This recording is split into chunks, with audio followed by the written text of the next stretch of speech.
एक विशाल झिंगुर जैसा राक्षस जमीन फाड़कर बाहर निकलता है। अगले ही पल वह फटे पुराने कपड़ों में एक इंसान का रूप धारण कर लेता है। वह पूरे 1 साल से भूखा था और अब उसे अपनी ताकत वापस पाने के लिए खाने की सख्त जरूरत थी। उसे खास तौर पर मोटी गोरी महिलाएं पसंद थीं।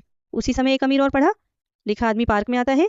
झिंगुर राक्षस उसके सामने खुद को कमजोर और भूखा दिखाने लगता है, मानो मदद मांग रहा हो। वह नेकदिल आदमी उसकी सहायता करने और पुलिस बुलाने की सोचता है, लेकिन जैसे ही वह पलटता है राक्षस गायब हो जाता है। अगले ही सेकंड उसकी गर्दन आर पार हो जाती है। अगले दिन पुलिस को उस हत्या की सूचना मिलती है और वे पार्क पहुंचते हैं। वहां उन्हें लाश मिलती है। आदमी के कपड़े उतारे जा चुके थे और पास में फटे हुए कपड़ों का ढेर पड़ा था। तभी अचानक एक बच्चे की चीख सुनाई देती है।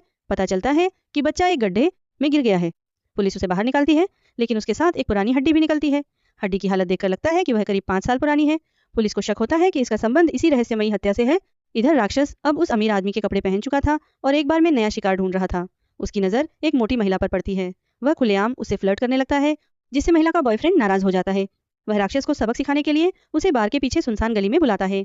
जैसे ही लड़का लड़ाई शुरू करने वाला होता है, राक्षस अपना असली भयानक रूप दिखा देता है और उसे बेरहमी से मार डालता है। फिर वह वापस बार में लौटकर उस महिला से बातें करने लगता है। वह उसे कहता है कि इतनी खूबसूरत महिला किसी बेहतर इंसान की हकदार है। अपनी दौलत और आकर्षण दिखाने के लिए वह पूरे बार का बिल भी खुद भर देता है। उसकी स्मार्ट पर्सनैलिटी और मीठी बातों से महिला जल्दी ही उसके प्यार में पड़ जाती है। दोनों डांस फ्लोर पर करीब आ जाते हैं। जब राक्षस को यकीन हो जाता है कि उसका शिकार फंस चुका है, तो वह महिला को उसी पार्क में ले जाता है जहां वह सर्दियों में छिपकर सोता था। मीठी बातों में उलझाकर वह महिला का ध्यान भटकाता है और अचानक अपने असली रूप में आकर उसे बेहोश कर देता है। फिर वह गड्ढा खोदने लगता है ताकि उसे जिंदा दफनाकर अपना भोजन बना सके। लेकिन तभी पुलिस को बार के पीछे उस लड़के की लाश मिलती है। हत्या का तरीका बिल्कुल पहले जैसा था।